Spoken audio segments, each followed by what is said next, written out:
इस वक्त की बड़ी खबर आपको बता दें, पश्चिम बंगाल के बांकुड़ा में दो मालगाड़ी आपस में टकरा गई। हादसे के बाद मालगाड़ी के डिब्बे पटरी से उतर गए। हादसे में फिलहाल किसी के हताहत होने की खबर नहीं है।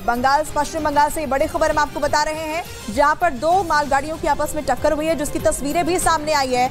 लेकिन गनीमत ये रही कि इस हादसे में किसी के भी हताहत होने की जानकारी अब तक सामने नहीं आई है। हालांकि मालगाड़ी के डिब्बे जरूर पटरी से उतरे हुए दिखाई दे रहे हैं। पश्चिम बंगाल के बांकुड़ा में ये हादसा हुआ है, जहां पर दो मालगाड़ी आपस में टकरा गई हैं। हादसे के बाद मालगाड़ी के डिब्बे पटरी से उतर गए, जिसकी तस्वीरें सामने आ चुकी हैं। हादसे में फिलहाल किसी के हताहत होने की खबर नहीं है। इस वक्त की ये बड़ी खबर आपको बता रहे हैं पश्चिम बंगाल के बांकुड़ा से, जहां पर ये रेल हादसा हुआ है। दो मालगाड़ियों की आपस में टक्कर हुई है।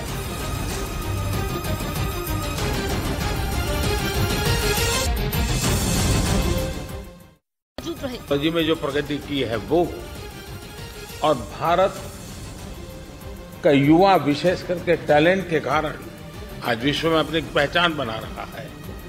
तो टैलेंट और टेक्नोलॉजी का ये मिलन, मैं समझता हूं कि अपने आप में एक उज्जवल भविष्य के लिए गारंटी लेकर के आया है।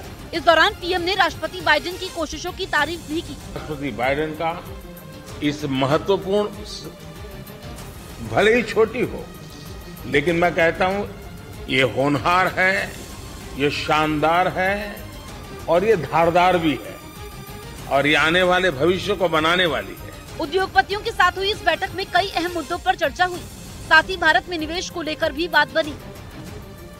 अमेरिका दौरे पर गए प्रधानमंत्री मोदी ने वहां भारत के लोकतंत्र का डंका बजा दिया। अमेरिकी राष्ट्रपति जो बाइडेन से मुलाकात के बाद दोनों नेताओं ने साझा प्रेस कॉन्फ्रेंस की, जिसमें पत्रकारों ने प्रधानमंत्री से लोकतंत्र के मुद्दे पर सवाल पूछे, जिसके जवाब में प्रधानमंत्री ने ऐसा जवाब दिया कि अमेरिका में भारत के लोकतंत्र का डंका बज गया। जब हम डेमोक्रेसी को लेकर के जीते हैं, तब डिस्क्रिमिनेशन का कोई सवाल ही नहीं उठता है।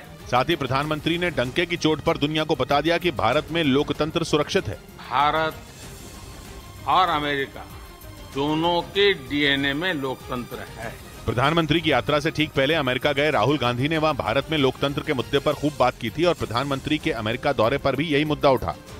इस बीच अमेरिका की संसद को संबोधित करते हुए प्रधानमंत्री ने एक बार फिर दोहराया कि यह युद्ध का युग नहीं है। प्रधानमंत्री ने पिछले महीने यही बात पुतिन से कही थी, जिसका जिक्र पिछले साल सितंबर महीने में फ्रांस के राष्ट्रपति इमैनुअल मैक्रोन ने संयुक्त राष्ट्र महासभा में भी किया था।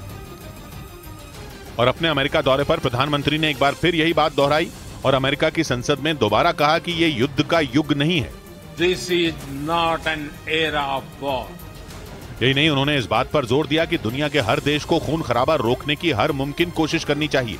We all must do what we can to stop the bloodshed and human suffering. Ukraine जंग पर प्रधानमंत्री ने शुरू से अपना रुख साफ रखा और बातचीत से इस मुद्दे को सुलझाने के पक्ष में रहे। यही नहीं, अपना ये पक्ष उन्होंने बेझिझक होकर पुतिन के सामने भी रखा था।